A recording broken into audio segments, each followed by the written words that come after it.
মালিক রাধাশ্রী গালি শ্রীচরণ কোটি কোটি প্রণাম জানায়। পরম মানবদা জগৎজনী শ্রী বর্মার চরণে কোটি কোটি প্রণাম জানায়। পরম পূজ্য পাদ শ্রী শিবদ্দার চরণে কোটি কোটি প্রণাম জানায়। অনুমার্গ উপদেশকং প্রেমহতি বিনায়কং সংসতি বিধায়কং আচার্যং পৌরম। আজ আমি 2002-এ দীক্ষা নিয়েছিলাম। তো যখন থেকে দীক্ষা নিয়েছি তখন থেকে আমি ঠাকুরের দয়া পেয়ে আসছি। আজ আমি লিখিনি, আমার লেখার কথা ছিল, যা ওখানে হয়ে ওঠেনি, আমার একটা বই হয়ে যাবে। মানে এত তার আমি ঠাকুরের এত দয়া পেয়েছি।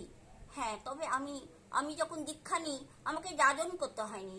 আমি বাপের বাড়িতে গিয়ে শুনলাম এই আমাদের বাড়িতে একটা নতুন আমার কাকার বৌমা এসেছিল, সে ওই প্রথম ঠাকুরে দীক্ষিত, কিন্তু সেই বাড়ির বউ তাই ঠাকুরের কথা অত প্রতিষ্ঠিত করতে পারে না। কিন্তু আমার বাপের বাড়ি, আমরা তো বাপের বাড়িতে মেয়েরা ফ্রি হয়, তাই যখন শুনলাম যে এই ঠাকুরের দয়ায় আমার কাকিমা ভালো আছে, তখন আমি বললাম তাহলে আমার স্বামীকে ঠাকুরকে দেয়া করে। আমার স্বামী কেমন রোগা হয়ে যাচ্ছে। তো আমার মা বললো তোরা দুজনেই নে। আমার যে আগে দীক্ষা নেওয়া আছে, বলছে তাতে কিছু হবে না, এই বিয়ের পরে দুজনেই একসঙ্গে নিলাম। ঠাকুরকে যখন আমাকে ঋত্বিক দেবতা দীক্ষা দেন, বললেন আজ থেকে ঠাকুরকে প্রতিষ্ঠা করাই আমার জীবনের যোগ্য হোক। এটা আমার কানে খুবই লেগেছিল। আমি জানি না যে কি ঠাকুর, কিচ্ছু বুঝি না। আমি ঠাকুর ঘরে দীক্ষা থেকে নিয়ে বেরোবার সময় ওই যাজন আমার দুধারে চোখ খুঁজতে লাগলো। আমি দুধারে বাপের বাড়ি যতগুলো পারলাম ততগুলোকে যাজন করলাম। আমার ঋত্বিক দাদাকে দিয়ে দীক্ষা। ঋত্বিক দাদা খুব খুশি হলেন, দেখলেন মা আমাকে নিয়ে নিয়ে উনি গ্রামে যেতেন। নিমাই সাহা বীরভূমের আমার বাড়ি সিউড়িতে, তো নিমাই সাহা আমাকে অনেক জায়গায় নিয়ে যেতেন। আমার তখন থেকে আমার যাজনের একটা নেশা পেল। এখন যেমন যাজন দলে দলে যাচ্ছে তখন তা না, আমি একাই করতাম। তারপরে আমি এসে আমার 68 কোথায় কিছুই জানি না, আমার বাড়ির সামনে 68। তা আমার স্বামীকে বললাম এত কাছে আমাকে দীক্ষা দেওয়া করে না। আমার স্বামী বললো না না, ও বড়লোকদের ঠাকুর, ওখানে নেওয়া যায় যাওয়া, আমি শুনেছি। তা আমি দেখলাম, আমরা চলো যাই। গিয়ে আমি যখন ঠাকুরকে দেখলাম মনে হলো আমি যেন কাকে পেয়েছি। আমার ভিতরে যে এত কষ্ট, দরদর করে আমার চোখে জল পড়তে লাগলো।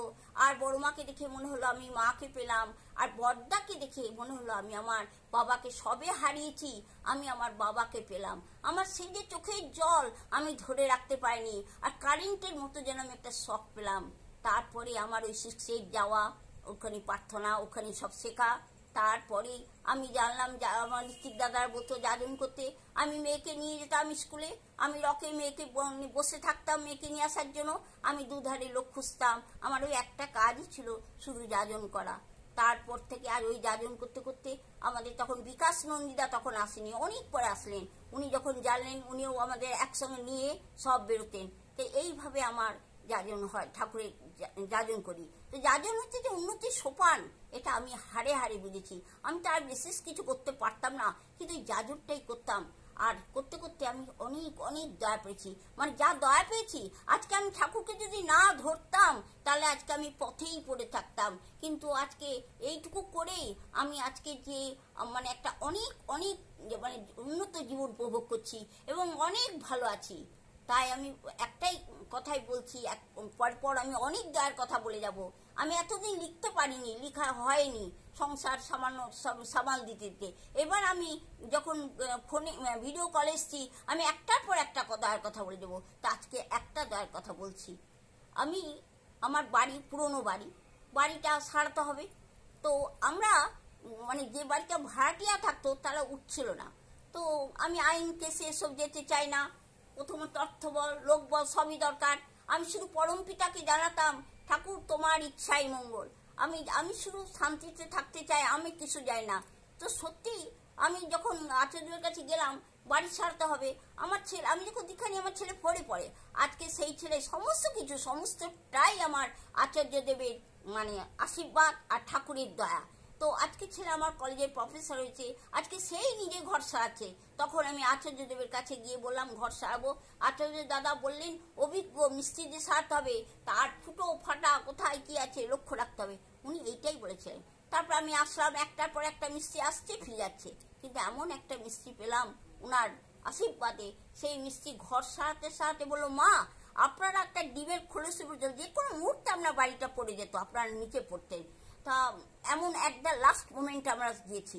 তো তো সেই যাই হোক বাড়ির সাথে হঠাৎ করে মিস্ত্রিরা নিচে কাজ করছে, ওপর থেকে দেখছি আমি একটা বিরাট একটা ফাটল ধরেছে ওপর থেকে।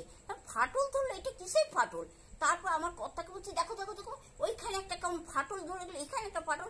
সঙ্গে সঙ্গে মিস্ত্রি করলাম, দাদা আমাদের উপরে যে ফাটল ধরেছে। মিস্ত্রিরা একটা কাজে ভুল করেছিল, মানে আমার ঘরটা উপর থেকে পড়ে যেত, সে আমরা যাতে নার্ভাস হয় তার জন্য না না না ও কিছু না বলে ওনারা যা হোক কিছু ব্যাপারটা করলেন। পরে যখন যাচ্ছে তখন আমি দেখাচ্ছি, দাদা দেখুন দেখুন আমার আজকে আমার ঠাকুরকে দেখে যান, কারণ আমার বাড়ির তখন উপযোজনা হয়ে গেছে। আমার ঠাকুরকে দেখুন দাদা। বলছে মা আজকে তোমার যেমন খোদা আছে আমারও খোদা আছে।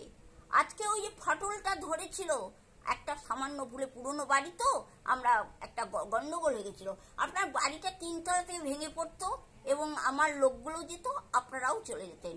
তা আপনার খোদা আপনাদেরকে বাঁচালো আর আমার খোদা আমাদেরকে বাঁচালো। তখন আমি বললাম এই যে দেখছেন না আমাদের ঠাকুর পরম পিতা, ইনি আমাদেরকে প্রতি মুহূর্তে বাঁচান। আর এই ঠাকুরের দয়ার কথা কি বলবো, আপনাদের খোদা তো আছে, আমি বলছি না যে নেই, কিন্তু আমাদের ঠাকুর যে কি জিনিস তা যারা নিয়েছে তারাই বুঝবে। এই আর আমি অন্তত ঠাকুরকে নিয়ে আজকে আমি এই যে এখানে দাঁড়িয়ে আছি, এটা আমি ঠাকুরকে নিয়েই দাঁড়িয়ে আছি, নাহলে আজ আমি শূন্যে ভেসে যেতাম।